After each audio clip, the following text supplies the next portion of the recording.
તો મિત્રો આજે આપણે જવાનું છે ભૂરખા મંદિર હાલીને, જો કે અત્યારે અંધારું છે એટલે કંઈ દેખાશે નહીં. હમણાં આપણે ઢસા પૂગી જઈએ ને તે કરીશું. તો જો ફાઇનલી મિત્રો આપણે અંધારામાં ચાલીને હવે ઢસા જ્યાં ગેટ આવ્યો ને ત્યાં પહોંચી ગયા છે. તો બધા કેમ છે મિત્રો? તો બધાને જય મેળીમાં અને જય મોગલમાં. તો આજે આપણે જવાનું છે ભૂરખા મંદિરે, ચાલીને જવાનું છે. તો આપણે પહોંચી ગયા છે ઢસા હાલતા હાલતા. હું અને અમારા ફ્રેન્ડ જવાના છે મિત્રો. તો બને જો લોગમાં અને ચેનલમાં નવા હોય તો સબસ્ક્રાઈબ કરી ઓલ બેલ આઇકન દબાવજો, જેથી અમારા નવા વિડીયો તમને મળતા રહે. તો આપણે હાલીને જઈ રહ્યા છીએ મિત્રો પરીક્ષા. તો આપણે કરી નાખીએ મિત્રો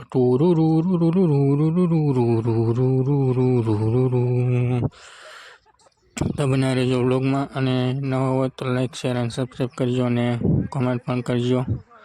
અહીંથી જે જોતા હોય તો આપણે હવે જઈ રહ્યા છીએ હાલીને. જો મિત્રો આ પેલું હનુમાનદાદાનું મંદિર આવી ગયું છે. આપણે રેલના ફાટકેથી હાલીને જવાનું છે.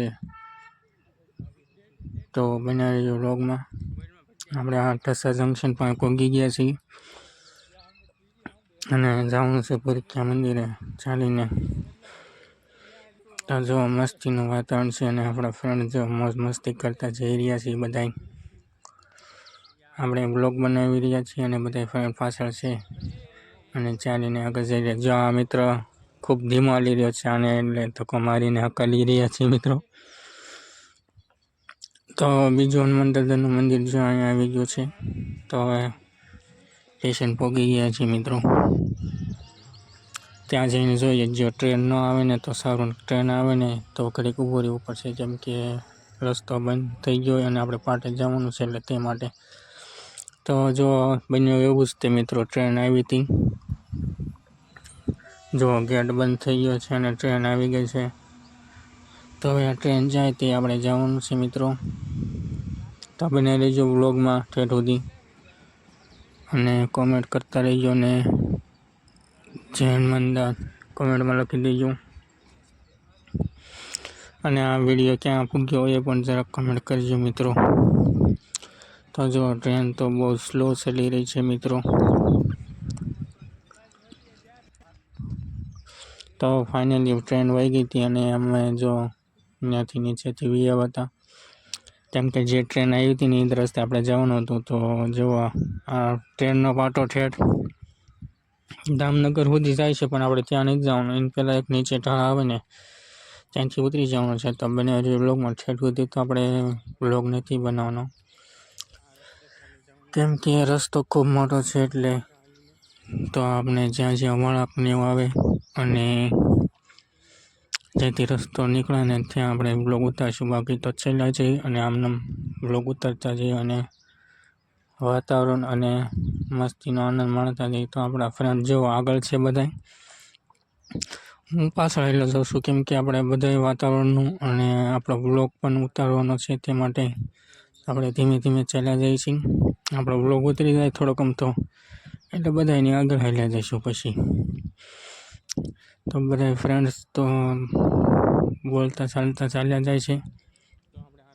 તો પછી અમે ધીમે ધીમે ચાલતા ગયા અને ઘણો બધો રસ્તો પછી કપાતો ગયો.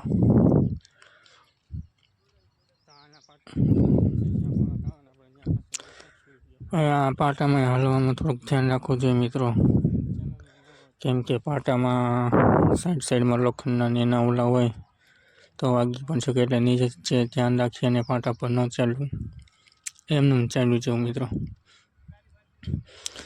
તો જો એક ટ્રેન આવી હતી બીજી તે બાજુ જઈ રહી છે અને અહીંથી સાઈડમાંથી કેડી જેવો રસ્તો છે ચાલવાનો. તો આપણે ત્યાં નીચે બી એવા ઉપર પાણકા વાગતા હતા અને જવું હોય તો બૂટ પહેરીને જવું, તો પાણકા ઓછા વાગે. જે આપણે બૂટ પહેર્યા હતા, ઓલા બધા ચપ્પલ પહેર્યા, તો ત્યાં હાલતા હતા આપણે નીચે ચાલતા થઈ ગયા હતા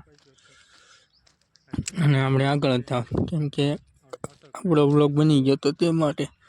જો એ બધા પાછળ છે અને આપણે તો વાતાવરણનો વ્યૂઝ અને વ્લોગ સાથે મસ્તીનો આનંદ માણતા માણતા એને ગીત સાંભળતા રસ્તો કાપતા જતા હતા. તો ધીમે ધીમે ઘણા રસ્તો આપણે કાપી નાખ્યો હતો. જો મિત્રો એમને મેં કેળી કેળી હાલ્યા ગયા એટલે આવો રસ્તો પણ આવ્યો અને થોડો થોડો તડકો પણ વધી ગયો હતો.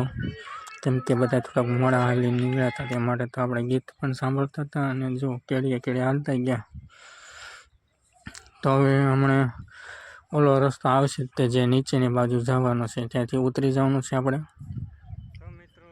આપણે ઘણા આગળ થઈ ગયા હતા આપણા ફ્રેન્ડ્સથી. તો મેં કીધું હવે ઘડીક ઊભા રહી જાય અને એ બધા હારે હાલ્યું અને થોડીક વાતો કરવી. જો મિત્રો, જો અહીંથી નીચે ઉતરવાનું છે. આવી રીતનો રસ્તો જે આપણે ગાડી લઈને આવ્યા હતા ને હાલીને, એ અહીંથી જ નીકળશે. તો અહીંથી નીચે ઉતરી ગયા અને અહીંથી કાચો રસ્તો તમે ઓલો બ્લોગ જોયો દેશે, એ ન જોયો તો અહીંયા ડિસ્ક્રિપ્શનમાં છે, જોઈ લેજો. એ રસ્તો અહીંયા નીચે ભેગો થઈ જાય છે, તો આપણે એ રસ્તે જવાનું છે મિત્રો.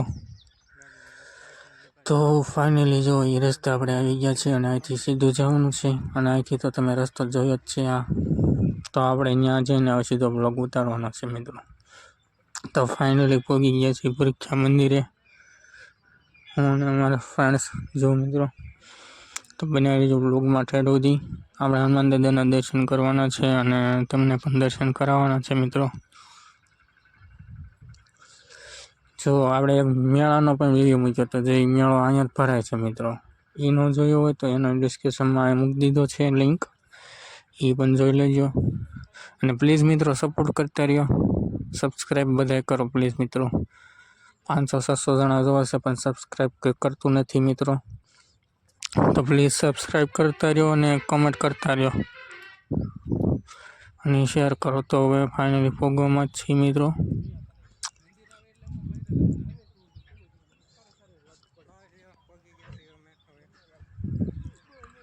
તો પહોંચી ગયા હતા ત્યાં મંદિરે અને ત્યાં જઈને અમે શ્રીફળ અને સાકરને એવું લઈ લીધું અને તમારે કાંઈ લેવું તો આ દુકાને વસ્તુ મળી જશે. તો અહીંથી આપણે અંદર જવાનું છે મિત્રો. અહીં ઘણી બધી વસ્તુ મળી જશે. તો જય હનુમાન કમેન્ટ કરી દેજો. અને જો આપણે આગલે દિવસે પણ ગયા હતા, ધરા મંડપની હતું અને મેળાના દિવસે ગયા હતા ને તે હતું. અને એને પછી શનિવાર હતો ને ત્યારે તમે પાછા હાલીને આવ્યા પરીક્ષા મંદિર. તે માટે આ જે ઉપરની ઉપર પડદો ને એવું બધું બાંધેલું છે મિત્રો. જુઓ, તો હાલીને અહીંયા પહોંચી ગયા હતા અને પછી અમે બધા અમારા ફ્રેન્ડ્સ સાથે દર્શન કરવા ગયા અંદર.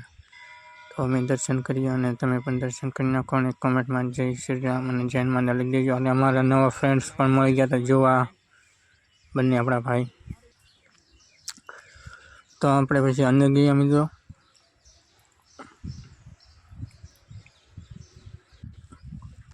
અંદર જઈને જો જય હનુમાનના દર્શન કરી લીધા. જોકે મેળાની વચ્ચે ગળદી હતી એટલે અત્યારે નિરાંતથી દર્શન થઈ જાય. તો દર્શન કરીને પછી અમે નીકળી ગયા હતા બહાર અને જો થોડોક બ્લોગ ઉતારી નાખ્યો. તો જય પરીક્ષા દાદા અને જય હનુમાન કમેન્ટ કરી દેજો. તો હવે બધા દર્શન કરી લીધા છે. ફાઇનલી મિત્રો દર્શન કરી લીધા છે. હવે અમે જઈ રહ્યા છીએ ઘર બાજુ. તો બધા બ્લોગમાં તમે તો દર્શન કરવાની સાથે જ દામનગરની બસ 9 વાગે આવે છે. તો એમાં બધા અમારા ફ્રેન્ડ્સ બેસી ગયા હતા અને દામનગરથી આપણે જવાનું છે ઢેસા. તો ત્યાંથી વાહન ગોતી લેવાનું છે. તો 9 વાગે પહેલાં જ આપણે પહોંચી ગયા હતા એટલે દર્શન કરીને ત્યાં બેસી ગયા બસમાં. અને ત્યાંથી જો અમને રિક્ષા મળી ગઈ હતી તો રિક્ષામાં બેસી ગયા અને જાતે વખતે એમને ટ્રેન નડી હતી મિત્રો. તો જો ઢેસા જંકશન પહોંચી ગયા છે અને ટ્રેન આવી રહી છે મિત્રો. તો આવા જ વિડીયો જોવા લાઈક શેર અને સબસ્ક્રાઈબ કરતા રહેજો અને કોમેન્ટમાં જય શ્રી રામ અને જય હનુમાન લખી દેજો મિત્રો. તો મળશું હવે આવા નવા વ્લોગમાં. તબ તક કે લે જય મહાકાલ અને જય હનુમાન.